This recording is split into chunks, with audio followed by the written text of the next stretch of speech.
लीजिए सुनिए सूर्यकांत त्रिपाठी निराला की लिखी कहानी श्रीमती गजानंद शास्त्रिणी। मेरी यानी समीर गोस्वामी की आवाज में। श्रीमती गजानंद शास्त्रिणी श्रीमान पंडित गजानंद शास्त्री की धर्मपत्नी है। श्रीमान शास्त्री जी ने आपके साथ ये चौथी शादी की है, धर्म की रक्षा के लिए। शास्त्रिणी जी के पिता को षोडशी कन्या के लिए 45 साल का वर बुरा नहीं लगा, धर्म की रक्षा के लिए। वैद्य का पेशा अख्तियार किए शास्त्री जी ने युवती पत्नी के आने के साथ शास्त्रिणी का साइन बोर्ड टांगा, धर्म की रक्षा के लिए।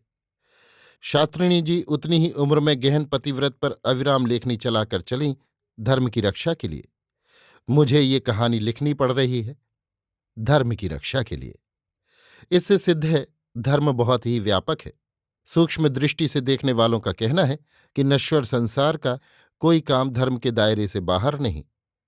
संतान पैदा होने के पहले से मृत्यु के बाद पिंडदान तक जीवन के समस्त भविष्य वर्तमान और भूत को व्याप्त कर धर्म ही धर्म है। जितने देवता हैं, चूंकि देवता है इसलिए धर्मात्मा है। मदन को भी देवता कहा है, ये जवानी के देवता हैं। जवानी जीवन भर का शुभ मुहूर्त है। सबसे पुष्ट कर्मठ और तेजस्वी देवता मदन, जो भस्म होकर नहीं मरे। लिहाजा ये काल और काल के देवता सबसे ज्यादा सम्मान्य, फलतः क्रियाएं भी सबसे अधिक महत्वपूर्ण, धार्मिकता लिए हुए। मदन को कोई देवता न माने तो न माने, पर यह निश्चय है कि आज तक कोई देवता इन पर प्रभाव नहीं डाल सका। किसी धर्म शास्त्र या अनुशासन को ये मानकर नहीं चले, बल्कि धर्म शास्त्र और अनुशासन के मानने वालों ने ही इनकी अनुवर्तिता की है। यौवन को भी कोई कितना निंद कहे, चाहते सब हैं। वृद्ध सर्वस्व भी स्वाहा कर, चिन्ह तक लोगों को प्रिय है। खिजाब की कितनी खपत है। धातु पुष्टि की दवा सबसे ज्यादा बिकती है। साबुन, सेंट, पाउडर, क्रीम, हेजलीन, वैसलीन, तेल, फुलेल के लाखों कारखाने हैं। और इस दरिद्र देश में जब न थे तब राम जी और सीता जी उबटन लगाते थे। नाम और प्रसिद्धि कितनी है, संसार की सिनेमा स्टारों को देखाइए। किसी शहर में गिनिए कितने सिनेमा हाउस हैं, भीड़ भी कितनी। आवारागर्द मवेशी काइंज हाउस में इतने न मिलेंगे। देखिए, हिंदू, मुसलमान, सिख, पारसी, जैन, बौद्ध, क्रिस्तान सभी साफा, टोपी, पगड़ी, कैप, हैट और पाग से लेकर नंगा सिर घुटन्ना तक। अद्वैतवादी, विशिष्टताद्वैतवादी, द्वैतवादी, द्वैताद्वैतवादी, शुद्धाद्वैतवादी, साम्राज्यवादी, आतंकवादी, समाजवादी, काजी, नाजी, सूफी से लेकर छायावादी तक। खड़े, बेणे, सीधे, टेढ़े, सब तरह के तिलक, त्रिपुंड, बुरके वाली, घूंघट वाली, पूरे और आधे और चौथाई बाल वाली, खुली और मुंदी चश्मे वाली आंखें तक देख रही हैं।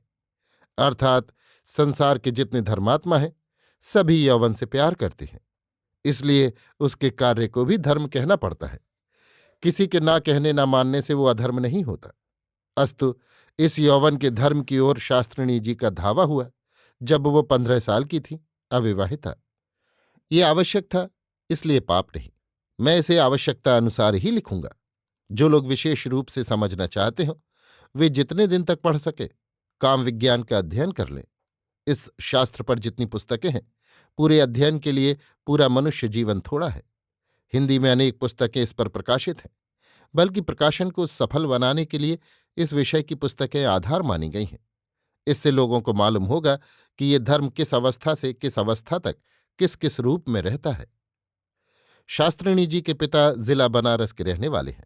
देहात के 85 सरयू पारी ब्राह्मण, मध्यमा तक संस्कृत पढ़े, घर के साधारण जमींदार, इसलिए आचार्य भी विद्वता का लोहा मानते हैं। गांव में एक बाग कलमी लंगड़े का है। हर साल भारत सम्राट को आम भेजने का इरादा करते हैं। जब से वायुयान कंपनी चली, पर नीचे से ऊपर को देख कर ही रह जाते हैं, सांस छोड़कर। जिले के अंग्रेज हाकिमों को आम पहुंचाने की पितामह के समय से प्रथा है। ये भी सनातन धर्मानुयायी है। नाम पंडित रामखेलावन है। रामखेलावन जी के जीवन में एक सुधार मिलता है। अपनी कन्या का, जिन्हें हम शास्त्रिणी जी लिखते हैं, नाम उन्होंने सुपर्णा रखा था। गांव की जीभ में इसका ये रूप नहीं रह सका। प्रोग्रेसिव राइटर्स की साहित्यिकता की तरह पन्ना बन गया। इस सुधार के लिए हम पंडित रामखेलावन जी को धन्यवाद देते हैं। पंडित जी समय काटने के विचार से आप ही कन्या को शिक्षा देते थे। फलस्वरूप कन्या भी उनके साथ समय काटती गई और 15 साल की अवस्था तक सारस्वत में हिलती रही। फिर भी गांव की वधू वनिताओं पर उसकी विद्वता का पूरा प्रभाव पड़ा। दूसरों पर प्रभाव डालने का उसका जमींदारी स्वभाव था। फिर संस्कृत पढ़ी, लोग मानने लगे। गति में चापल्य उसकी प्रतिभा का सबसे बड़ा लक्षण था। उन दिनों छायावाद का बोलबाला था, खास तौर से इलाहाबाद में। लड़के पंत के नाम की माला जपते थे। ध्यान लगाए कितनी लड़ाइयां लड़ी प्रसाद पंत और माखनलाल के विवेचन में। भगवती चरण बायरन से आगे हैं, पीछे रामकुमार कितनी ताकत से सामने आते हुए। महादेवी कितना खींचती हैं। मोहन उसी गांव का इलाहाबाद विश्वविद्यालय में बीए पहले साल में पढ़ता था। ये रंग उस पर भी चढ़ा और दूसरों से अधिक। उसे पंत की प्रकृति प्रिय थी और इस प्रियता से जैसे पंत में बदल जाना चाहता था। संकोच, लज्जा, मार्जित मधुर उच्चारण, निर्भीक नम्रता, शिष्ट आलाप, सजधज उसी तरह रचनाओं से रच गया। साधना करते सधी रचना करने लगा। पर सम्मेलन शरीफ अब तक नहीं गया। पिता हाईकोर्ट में क्लर्क थे। गर्मी की छुट्टियों में गांव आया हुआ है। सुपर्णा से परिचय है, जैसे पर्ण और सुमन का। सुमन पर्ण के ऊपर है, सुपर्णा नहीं समझी। जमींदार की लड़की जिस तरह वहां की समस्त डालों के ऊपर अपने को समझती थी, उसके लिए भी समझी। ज्यों ज्यों समय की हवा से हिलती थी, सुमन की रेणु से रंग जाती थी। समझती थी वो उसी का रंग है। मोहन शिष्ट था, पर अपना आसन न छोड़ता था। सुपर्णा एक दिन बाग में थी। मोहन लौटा हुआ घर आ रहा था। सुपर्णा रंग गई, बुलाया। मोहन फिर भी घर की तरफ चला। मोहन, ये आम बाबूजी दे गए हैं, ले जाओ। तकवाहा बाजार गया है। मोहन बाग की ओर चला। नजदीक गया तो सुपर्णा हंसने लगी। कैसा धोखा देकर बुलाया है। आम बाबूजी ने तुम्हारे यहां कभी और भी भिजवाए हैं। मोहन लजाकर हंसने लगा। लेकिन तुम्हारे लिए कुछ आम चुनकर मैंने रखे हैं, चलो। मोहन ने एक बार संयत दृष्टि से उसे देखा। सुपर्णा साथ लिए बीच बाग की तरफ चली। मैंने तुम्हें आते देखा था, तुमसे मिलने को छिपकर चली आई। तकवाहे को सौदा लेने दूसरे गांव बाजार भेज दिया है, याद है मोहन? क्या मेरी गुइयों ने तुम्हारे साथ खेल में? वो तो खेल था। नहीं, वो सही था। मैं अब भी तुम्हें वही समझती हूं। लेकिन तुम पयासी हो, शादी तुम्हारे पिता को मंजूर न होगी। तो तुम मुझे कहीं ले चलो, मैं तुमसे कहने आई हूं। दूसरे से ब्याह करना मैं नहीं चाहती। मोहन की सुंदरता गांव में रहने वाली सुपर्णा ने दूसरे युवक में नहीं देखी। उसका आकर्षण उसकी मां को मालूम हो चुका था। उसका मोहन के घर जाना बंद था। आज पूरी शक्ति लड़ाकर, मौका देखकर मोहन से मिलने आई है। मोहन खिंचा। उसे यहां वो प्रेम न दिखा, वो जिसका भक्त था। कहा, लेकिन मैं कहाँ ले चलूं? जहां रहते हो। वहां तो पिताजी हैं। तो और कहीं? खाएंगे क्या? खाना पड़ता है, ये सुपर्णा को याद न था। मोहन से लिपटी जा रही थी। इसी समय तकवाहा बाजार से आ गया। देर का गया था। देखकर सचेत करने के लिए आवाज दी। सुपर्णा घबराई। मोहन खड़ा हो गया। तकवाहा बाग आ सौदा देकर मोहन को जमींदार की ही दृष्टि से घूरता रहा। मतलब समझकर मोहन धीरे धीरे बाग से बाहर निकला और घर की ओर चला। तकवाहा धार्मिक था। जैसा देखा था, पंडित रामखेला वंजी से व्याख्या समेत कहा। साथ ही इतना उपदेश भी दिया कि मालिक, पानी की भरी खाल है, कब क्या हो जाए। बिटिया रानी का जल्द ब्याह कर देना चाहिए। पंडित रामखेलावन जी भी धार्मिक थे। धर्म की सूक्ष्मतम दृष्टि से देखने लगे तो मालूम पड़ा कि सुपर्णा के गर्भ है। 9-10 महीने में लड़का होगा। फिर इस महीने लगन है, ब्याह हो जाना चाहिए। जल्दी में बनारस चले। पंडित गजानंद शास्त्री बनारस के वैद्य हैं। वैद्य की साधारण चलती है, बड़े दांव पैंच करते हैं तब। पर आशा बहुत बढ़ी चढ़ी है। सदा बड़े बड़े आदमियों की तारीफ करते हैं और ऐसे स्वर से जैसे उन्हीं में से एक हो। वैद्य की चले, इस अभिप्राय से शाम को रामायण पढ़ते पढ़वाते हैं। तुलसीकृत अर्थ स्वयं कहते हैं। गोस्वामी जी के साहित्य का उनसे बड़ा जानकार, विशेषकर रामायण का, भारतवर्ष में नहीं, ये श्रद्धापूर्वक मानते हैं। सुनने वाले ज्यादातर विद्यार्थी हैं जो भरसक गुरु के यहाँ भोजन करके विद्याध्ययन करने काशी आते हैं। कुछ साधारण जन हैं जिन्हें असमय पर मुफ्त दवा की जरूरत पड़ती है। दो चार ऐसे भी आदमी जो काम तो साधारण करते हैं पर असाधारण आदमियों में गप लड़ाने के आदी हैं। मजे की महफिल लगती है।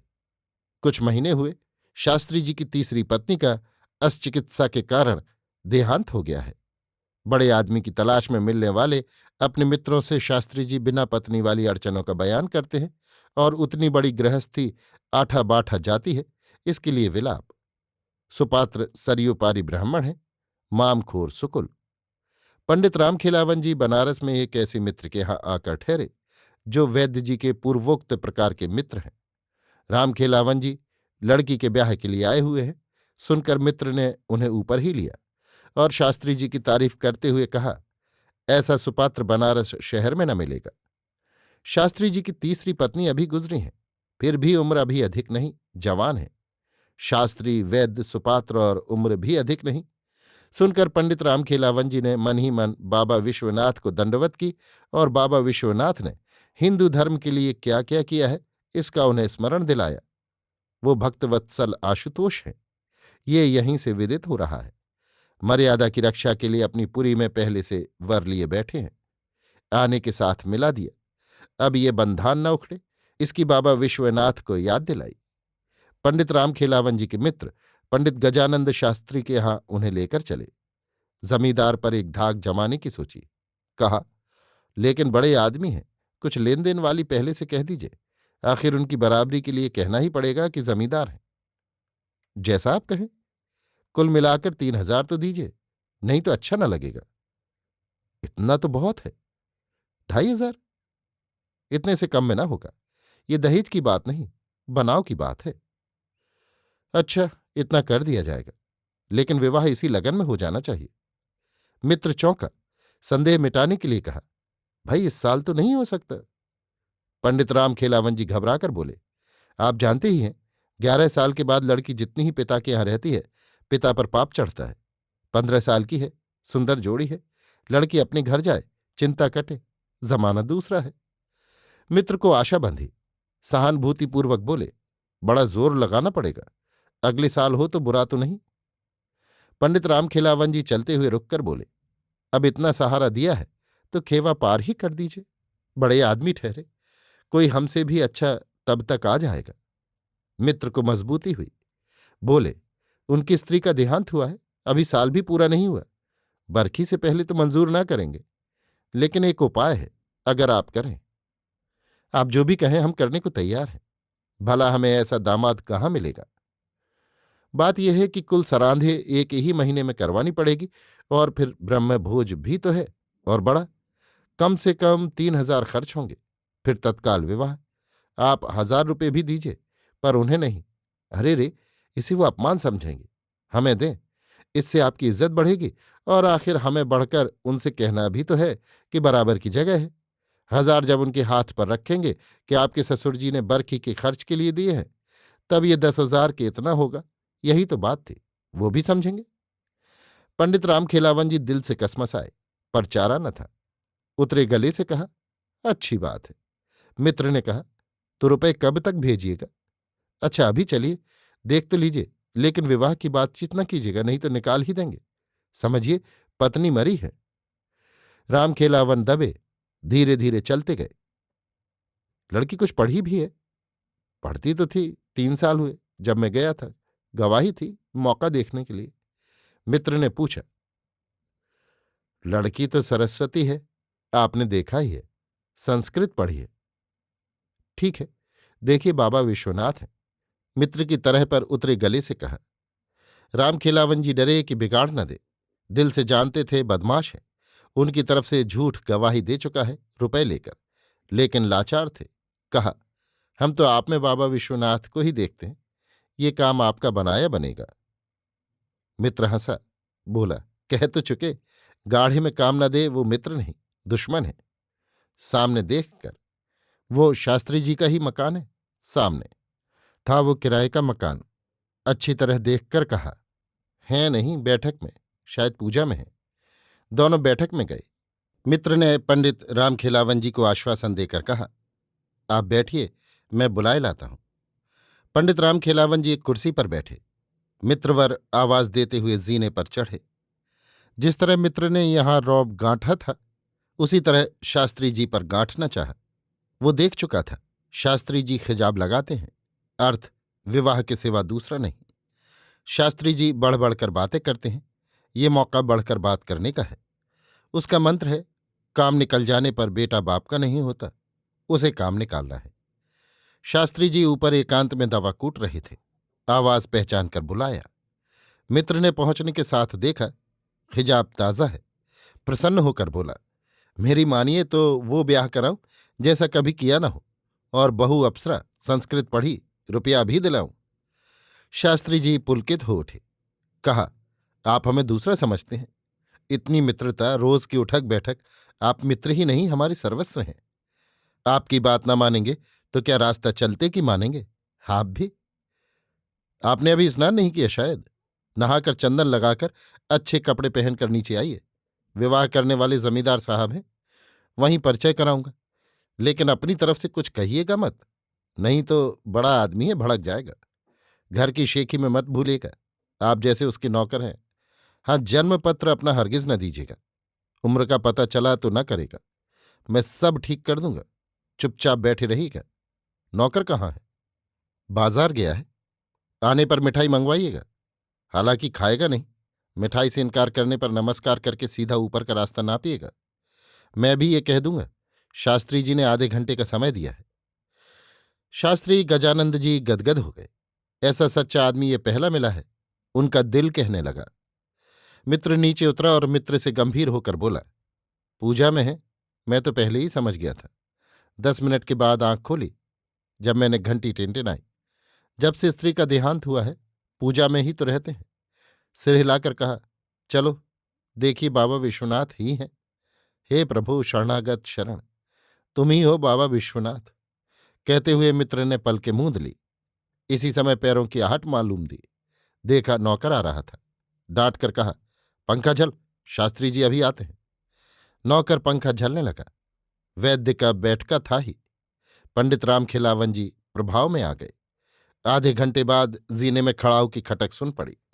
मित्र उठकर हाथ जोड़कर खड़ा हो गया, उंगली के इशारे से पंडित रामखेलावन जी को खड़े हो जाने के लिए कहकर। मित्र की देखा देखी पंडित जी ने भी भक्तिपूर्वक हाथ जोड़ लिए। नौकर अचंभे से देख रहा था, ऐसा पहले नहीं देखा था। शास्त्री जी के आने पर मित्र ने घुटने तक झुककर प्रणाम किया। पंडित रामखेलावन जी ने भी मित्र का अनुसरण किया। बैठिए गदाधर जी, कोमल सभ्य कंठ से कहकर गजानंद जी अपनी कुर्सी पर बैठ गए। वैद्य जी की बढ़िया गद्दीदार कुर्सी बीच में थी। पंडित रामखेलावन जी आश्चर्य और हर्ष से देख रहे थे। आश्चर्य इसलिए कि शास्त्री जी बड़े आदमी तो हैं ही, उम्र भी अधिक नहीं, 25 से 30 की कहने की हिम्मत नहीं पड़ती। शास्त्री जी ने नौकर को पान और मिठाई ले आने के लिए भेजा और स्वाभाविक बनावटी विनम्रता के साथ मित्र गदाधर से आगंतुक अपरिचित महाशय का परिचय पूछने लगे। पंडित गदाधर जी बड़े उदात्त कंठ से पंडित रामखेलावन जी की प्रशंसा कर चले, पर किस अभिप्राय से वो गए थे ये न कहा। कहा, महाराज, आप एक अत्यंत आवश्यक गृह धर्म से मुक्त होना चाहते हैं। पलके मूंदते हुए भावावेश में शास्त्री जी ने कहा, काशी तो मुक्ति के लिए प्रसिद्ध है। हाँ महाराज, मित्र ने और आविष्ट होते हुए कहा, वो तो सबसे बड़ी मुक्ति है, पर यह साधारण मुक्ति ही है। आप जैसे बाबा विश्वनाथ के परम सिद्ध भक्त स्वीकार मात्र से इस भवबंधन से मुक्ति दे सकते हैं। कहकर हाथ जोड़ दिए। पंडित रामखेलावन जी ने भी साथ दिया। हाँ नहीं कुछ न कहकर एकांत धार्मिक दृष्टि को परम सिद्ध पंडित गजानंद जी शास्त्री पलकों के अंदर करके बैठे रहे। इसी समय नौकर पान और मिठाई ले आया। शास्त्री जी ने खटक से आंखें खोलकर देखा। नौकर को शुद्ध जल ले आने के लिए कहकर बड़ी नम्रता से पंडित रामखेलावन जी को जलपान करने के लिए पूछा। पंडित रामखेलावन जी दोनों हाथ उठाकर जीभ काटकर सिर हिलाते हुए बोले, नहीं नहीं महाराज, ये तो अधर्म है। चाहिए तो हमें कि हम आपकी सेवा करें, बल्कि आपके सेवा संबंध में सदा के लिए।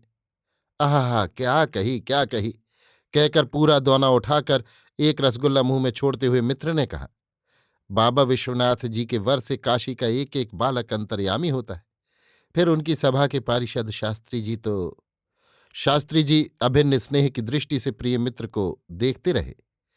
मित्र ने स्वल्प काल में राम भवन का प्रसिद्ध मिष्ठान उदरस्थ कर जलपान के पश्चात मगही बीणों की एक नत्थी मुखव्यादान कर यथास्थान रखी।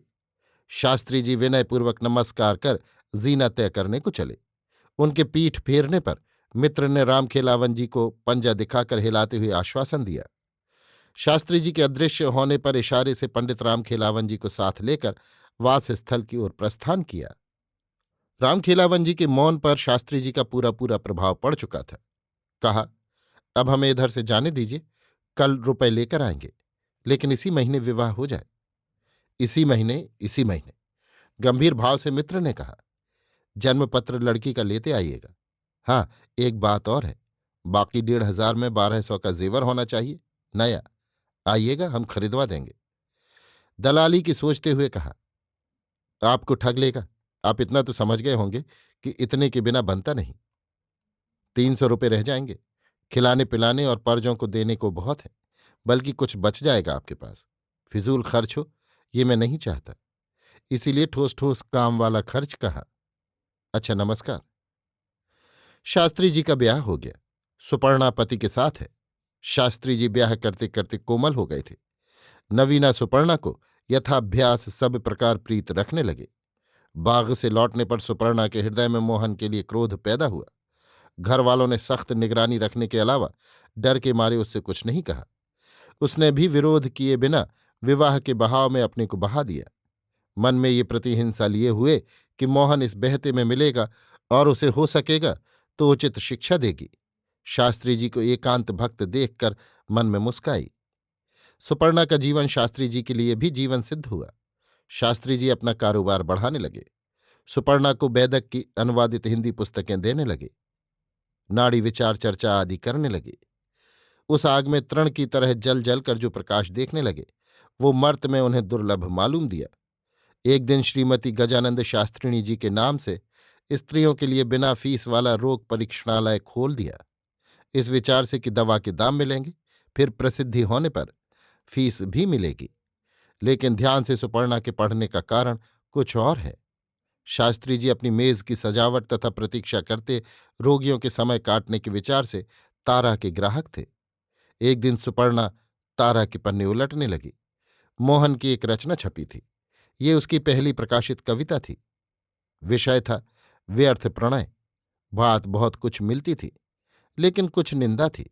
जिस प्रेम से कवि स्वर्ग से गिरा जाता है उसकी, काव्य की प्रेमिका का उसमें वही प्रेम दर्शाया गया था। सुपर्णा चौंकी, फिर संयत हुई और नियमित रूप से तारा पढ़ने लगी। 1 साल बीत गया। अब सुपर्णा हिंदी में मजे से लिख लेती है। मोहन से उसका हाड़ हाड़ जल रहा था। एक दिन उसने पतिव्रत्य पर एक लेख लिखा। आजकल के छायावाद के संबंध में भी पढ़ चुकी थी और बहुत कुछ अपने पति से सुन चुकी थी। काशी हिंदी के सभी वादों की भूमि है, प्रसाद काशी के ही हैं। उनके युवक पाठक शिष्य अनेक शास्त्रियों को बना चुके हैं। पंडित गजानंद शास्त्री गंगा नहाते समय कई बार तर्क कर चुके हैं। उत्तर भी भिन्न मुनि के भिन्न मत की तरह अनेक मिल चुके हैं। एक दिन शास्त्री जी के पूछने पर एक ने कहा, छायावाद का अर्थ है शिष्टतावाद। छायावादी का अर्थ है सुंदर साफ वस्त्र और शिष्ट भाषा धारण करने वाला। जो छायावादी है वो सुवेश और मधुरभाषी है। जो छायावादी नहीं है वो काशी के शास्त्रियों की तरह अंगोछा पहनने वाला है या नंगा है। दूसरे दिन 2 थे, नहा रहे थे। शास्त्री जी भी नहा रहे थे। छायावाद क्या है? शास्त्री जी ने पूछा। उन्होंने शास्त्री जी को गंगा में गहरे ले जाकर डुबाना शुरू किया। जब कई कुल्ले पानी पी गए तब छोड़ा। शिथिल होकर शास्त्री जी किनारे आए। तब लड़कों ने कहा, यही है छायावाद। फलतः शास्त्री जी छायावाद और छायावादी से मौलिक घृणा करने लगे थे और जिज्ञासु षोडशी प्रिया को समझाते रहे कि छायावाद वो है जिसमें कला के साथ व्यभिचार किया जाता है, तरह तरह से। आइडिया के रूप में सुपर्णा जैसी ओजस्विनी लेखिका के लिए इतना बहुत था। आदि से अंत तक उसके लेख में प्राचीन पतिव्रत धर्म और नवीन छायावादी व्यभिचार प्रचारक के कंठ से बोल रहा था। शास्त्री जी ने कई बार पढ़ा और पत्नी को सती समझकर मन ही मन प्रसन्न हुए। वो लेख संपादक जी के पास भेजा गया। संपादक जी लेखिका मात्र को प्रोत्साहित करते हैं ताकि हिंदी की मरुभूमि सरस होकर आबाद हो, इसलिए लेख या कविता के साथ चित्र भी छापते हैं। शास्त्रिणी जी को लिखा। प्रसिद्धि के विचार से शास्त्री जी ने एक अच्छा सा चित्र उतरवा कर भेज दिया। शास्त्रिणी जी का दिल बढ़ गया, साथ उपदेश देने वाली प्रवृत्ति भी। इसी समय देश में आंदोलन शुरू हुआ। पिकेटिंग के लिए देवियों की आवश्यकता हुई, पुरुषों का साथ देने के लिए भी। शास्त्रिणी जी की मार्फत शास्त्री जी का व्यवसाय अब तक भी न चमका था। शास्त्री जी ने पिकेटिंग में जाने की आज्ञा दे दी। इसी समय महात्मा जी बनारस होते हुए कहीं जा रहे थे। कुछ घंटों के लिए उतरे। शास्त्री जी की सलाह से एक जेवर बेचकर शास्त्रिणी जी ने 200 रुपये की थैली उन्हें भेंट की। तन मन और धन से देश के लिए हुई इस सेवा का साधारण जनता पर असाधारण प्रभाव पड़ा। सब धन्य धन्य कहने लगे। शास्त्रिणी जी पूरी तत्परता से पिकेटिंग करती रहीं। एक दिन पुलिस ने दूसरी स्त्रियों के साथ उन्हें भी लेकर एकांत में कुछ मील शहर से दूर संध्या समय छोड़ दिया। वहां से उनका मायका नजदीक था। रास्ता जाना हुआ। लड़कपन में वहां तक वो खेलने जाती थी। पैदल मायके चली गई। दूसरी देवियों से नहीं कहा, इसलिए कि ले जाना होगा और सबके लिए वहां सुविधा न होगी। प्रातःकाल देवियों की गिनती में ये एक घटी।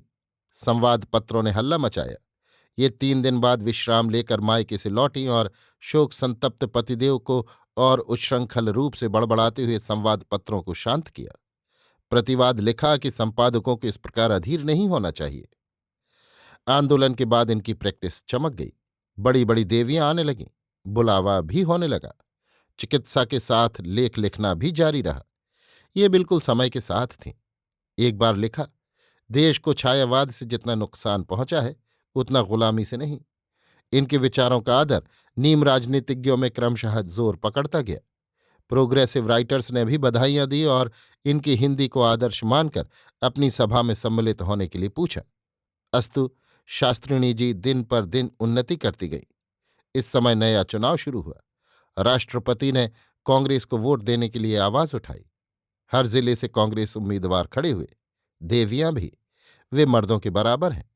शास्त्रिणी जी भी जौनपुर से खड़ी होकर सफल हुई। अब उनके सम्मान की सीमा न रही। एमएलए हैं। कौशल में उनके निबंध प्रकाशित होते थे। लखनऊ आने पर कौशल के प्रधान संपादक एक दिन उनसे मिले और कौशल कार्यालय पधारने के लिए प्रार्थना की। शास्त्रिणी जी ने गर्वित स्वीकारोक्ति दी। कौशल कार्यालय सजाया गया।